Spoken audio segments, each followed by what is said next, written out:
Why? I wanted to ask you to autograph my program.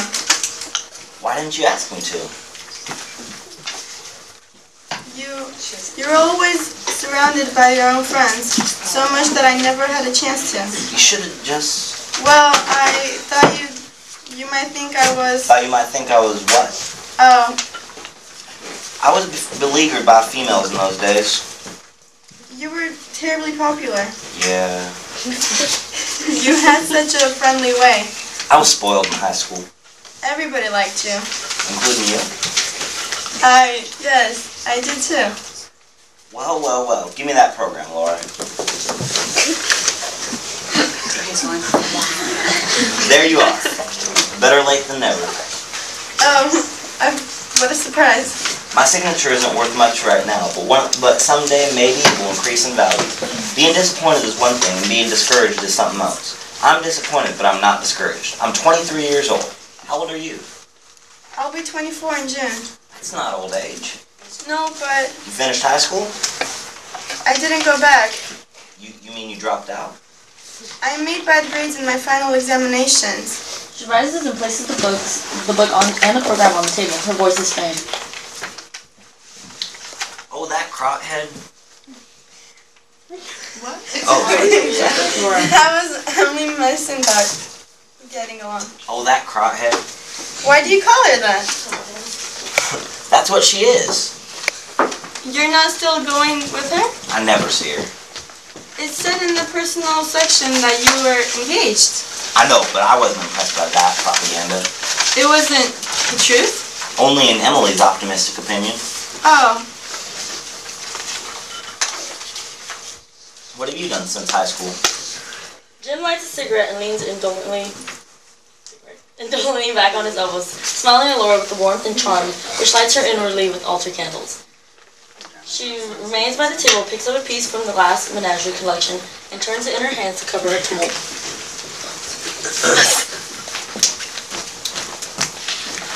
Huh? I said, what have you done since high school, Laura? Nothing much. You must have been doing something these 6 long years. Yes, well... Yes. Well then, such as what? I took a business course at business college. How did that work out? Well, not very well. I had to drop out. It gave me indigestion. What are you doing now? I don't do anything much. Oh, please don't think I sit around doing nothing. My glass collection take up a good deal of time. Glass is something you have to take good care of. What did you say about glass? Collection, I said. I had one. You know what I judge to be trouble with you? Inferiority complex. You know what that is? It's what they call it when someone low rates himself. I understand it because I had it too. Although my case was not so aggravated as yours seems to be. I had it until I took up public speaking, developed my voice, and learned that I had aptitude for science. Before that time, I never thought of myself as being outstanding in any way whatsoever. Now I've made a regular study of it, but I have a friend who says I can analyze people better than doctors that make a profession of it. I don't claim that to be necessarily true, but I can sure guess a person's psychology, Laura. Excuse me, Laura. I always take out when the flavor's gone. I'll use the scrap paper to wrap it in. I know how it gets stuck on the shoe. Yep, that's what I judge you to be your principal. That's what I judge to be your principal trouble. A lack of confidence in yourself as a person. You don't have the proper amount of faith in yourself. I'm basing that fact on a number of the remarks you made, and also on certain observations I've made. For instance, that clumping you thought was so awful in high school. You say that you even dreaded walking into class. You see what you did? You dropped out of school. You gave up on education because of a clump, which as far as I know was practically non-existent. A little physical defect is what you have, hardly noticeable even, magnified 1,000 times by the imagination. You know what my strong advice is? Think of yourself as superior in some way. And what way would that be? Why, man alive, Laura, just look at you. Just look about you a little. What do you see? A world full of common people, all of them born and all of them going to die. Which of them has 1/10 of your good points? Or mine? Or anyone else's as far as that goes? Gosh, everybody excels in some one thing, some in many. And all you got to do is discover in what. Take me, for instance. My interest happens to lie in electrodynamics. I'm taking a course in radio engineering in that school, Laura. On top of a fairly responsible job in the warehouse. I'm taking that course and studying public speaking. Oh. Because I believe in the future of television.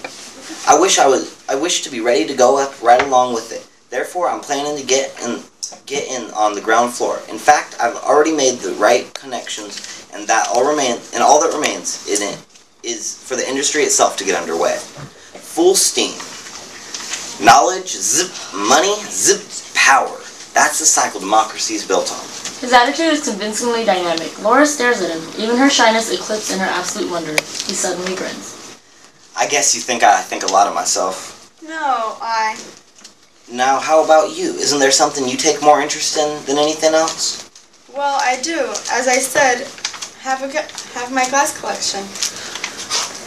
I'm not right sure I know what you're talking about. What kind of glass is it? Little article of it. They're ornaments mostly. Most of them are little animals made out of glass. The tiniest little animals in the world. Mother calls them the glass Menagerie. I know. Menagerie. Here's an example of one, if you'd like to see it. This one is the oldest. It's nearly 13. Oh.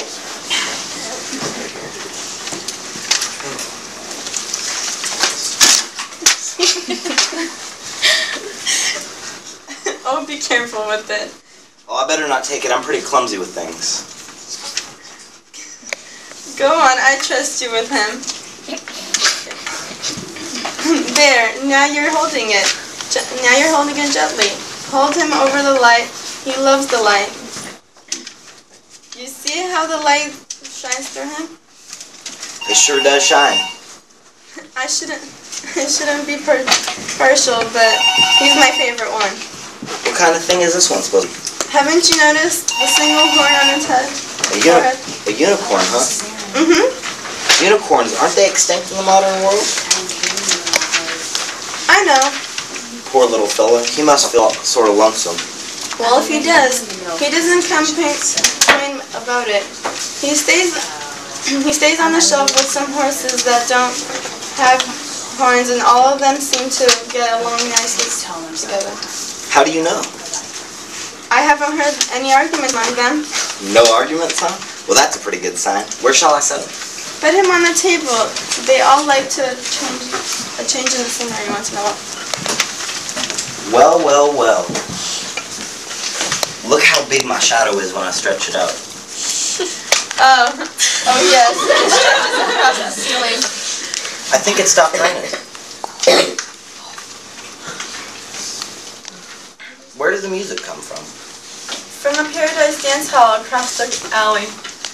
How about cutting the rug a little, Miss Wingfield? Oh, Or is your program filled up? Let me have a look at it. Why, every date is taken. I'll just have to scratch some out. Ah, waltz.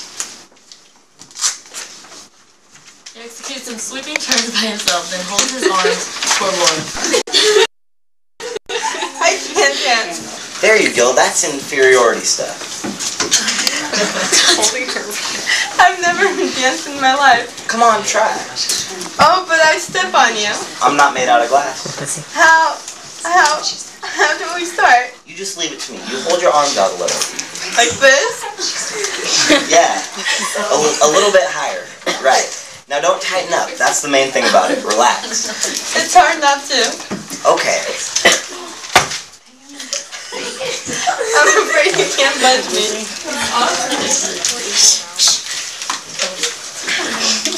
What? Do you bet I can't? Yes, you can.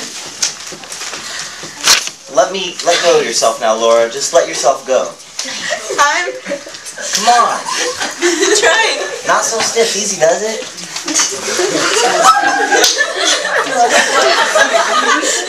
I know, but I'm... Just loosen the backbone.